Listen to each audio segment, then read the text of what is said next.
భారత ఆర్మీకి ఎలాంటి ఆపద సంభవించవద్దని, భారత ప్రజలు సుభిక్షంగా ఉండాలని సేరిపల్లి ఆంజనేయ స్వామి దేవస్థానంలో హనుమాన్ స్వాములు ప్రత్యేక పూజలు నిర్వహించడం జరిగిందని గురుస్వామి బీఆర్ఎస్ పార్టీ రాష్ట్ర నాయకులు జంగిటి శ్రీనివాస్ ముదిరాజ్ మాట్లాడారు.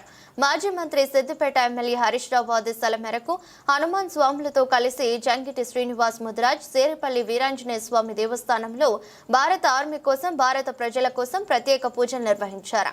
ఈ సందర్భంగా మాట్లాడుతూ స్వతంత్రం నాటి నుంచి భారత్ పాకిస్తాన్ విడిపోయి భారత ప్రభుత్వం పాకిస్తాన్ పైన ఎలాంటి చర్యలు తీసుకున్నా హనుమాన్ భక్తులుగా, భారతదేశ పౌరులుగా స్వాగతిస్తూ మద్దతిస్తామని, బీఆర్ఎస్ పార్టీ కార్యకర్తగా హనుమాన్ భక్తులుగా యుద్ధంలో సైతం పాల్గొనడానికి సిద్ధమని అన్నారు.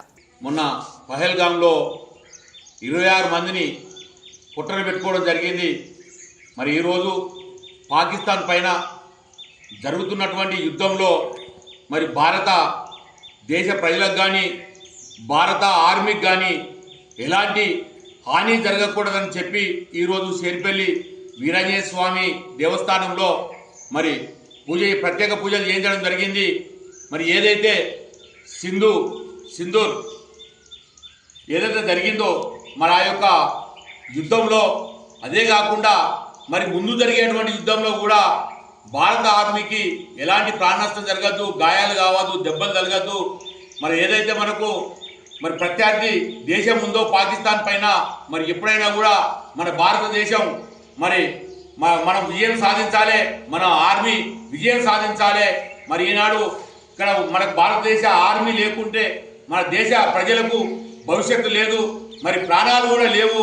మరి ఇలా మనము సుభిక్షంగా భారతదేశంలో నివసిస్తున్నామంటే, మరి 2 కోట్ల ఇంత మరి తింటున్నాము అని అంటే మరి అది భారత ఆర్మీ మరి వాళ్ళు చేస్తున్నటువంటి త్యాగ ఫలితము. వాళ్ళు ప్రాణాలకు తెగించి మరి బార్డర్లో మరి 24 గంటలు మరి నిద్రపోకుండా, నిద్రాహారాలు లేకుండా కావలి కాస్తూ, కాపలా ఉంటూ భారత ప్రజలను రక్షిస్తూ ఉన్నారు.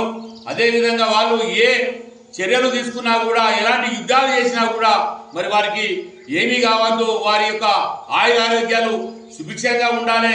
మరి భారత ప్రభుత్వం కూడా ఎలాంటి నిర్ణయం తీసుకున్నా కూడా భారత పౌరులుగా, మరి ఆంజనేయ స్వామి భక్తులుగా మేము ముందుంటామని, మరి ఆ యొక్క యుద్ధంలో పాల్గొనడానికి పిలుపునిచ్చినా కూడా భారతదేశ పౌరులుగా మేము ఎప్పుడూ ముందుంటామని పాకిస్తాన్ మీద కానీ